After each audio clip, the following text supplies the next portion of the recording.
संसद में वक्फ board bill pass हो गया है, जिसको लेकर हरियाणा के कैबिनेट मंत्री अनिल विज ने अपनी प्रतिक्रिया देते हुए कहा कि वक्फ बोर्ड के नाम पर जो सारे देश में लूट होती थी उसको रोकने के लिए ये बिल लाया गया है। उन्होंने कहा कि ऐसा पहली बार नहीं हुआ है, इससे पहले भी 5 बार हो चुका है। मामले को लेकर क्या कुछ कहा अनिल विज कैबिनेट मंत्री हरियाणा ने, आप भी सुनिए। के नाम पर जो जमीनों की सारे देश में लूट होती उसको रोकने के लिए ये अमेंडमेंट बिल लाया।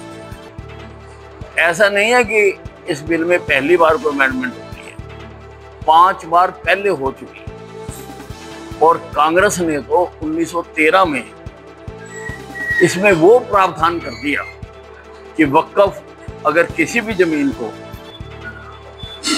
अपनी क्लेम कर लेता है, अपना दावा दिखा देता है, तो जिसकी जमीन पे करा है उसको कोर्ट में जाके सिद्ध करना पड़ेगा। और ऐसे धारा के होते हुए कल को वो सारे हिंदुस्तान को अगर वक्फ की प्रॉपर्टी कर दे तो सारे हिंदुस्तान को धक्के खाने पड़ेंगे कोर्टों में।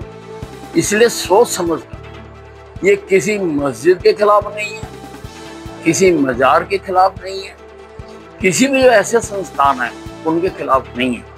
ये जो इसकी आड़ में लूट हो रही थी, तगड़ी लूट हो रही थी। जमीन तो इनके पास है रेलवे से भी ज्यादा, रेलवे इतना प्रॉफिट कमा के देती है और इनका 1 करोड़ कुछ है। इसका मतलब लूट तो शरेआम हो रही है।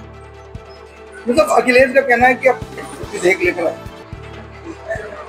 देश के हित में, गरीब मुसलमान के हित में, और सरकारों का काम होता है कि अगर कहीं भी लूटमार हो रही है तो उसको दुरुस्त करने के लिए कानून बनाए। की बिल की कापियां फाड़ी है, उनका मुसलमान को करना जाएगा। देखिए, वैसी भाईजान तो हमेशा ऐसी हरकतें करते हैं जिससे वो मीडिया में हाईलाइट हो रहे हैं। ये बहुत, अब है तो जो पदासीन अधिकारी है लोकसभा का वो करेंगे, परंतु आम आदमी के दिल में इनके प्रति बहुत गुस्सा है। कानून तरीके से बनाया गया, पहले बिल प्रेजेंट हुआ, फिर मेंबरों ने कहा जेपीसी में जाए, जेपीसी में गया, सारी पार्टियों के नुमाइंदे उसमें गए। अब जेपीसी जो पास कर देती है वो लोकसभा में आता है, और लोकसभा में कल पास भी हो गया, अभी राज्यसभा में जाना है। बताओ कहाँ गलत हुआ, कानून की उल्लंघना कहाँ हुई? ये ही सिस्टम है। कानून की उल्लंघना तो तब हुई थी इंदिरा गांधी ने जो रातों रात इमरजेंसी लगा दी।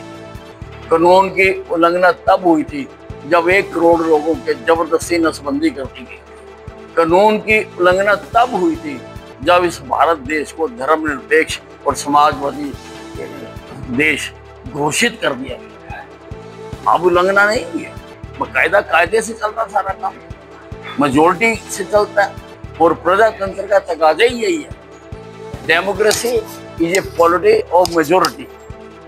भिन्न भिन्न मत हो सकती है, लेकिन अधिक लोग जो बात कहें उसको मानना चाहिए, और उनको भी मानना चाहिए जो इसका विरोध करें।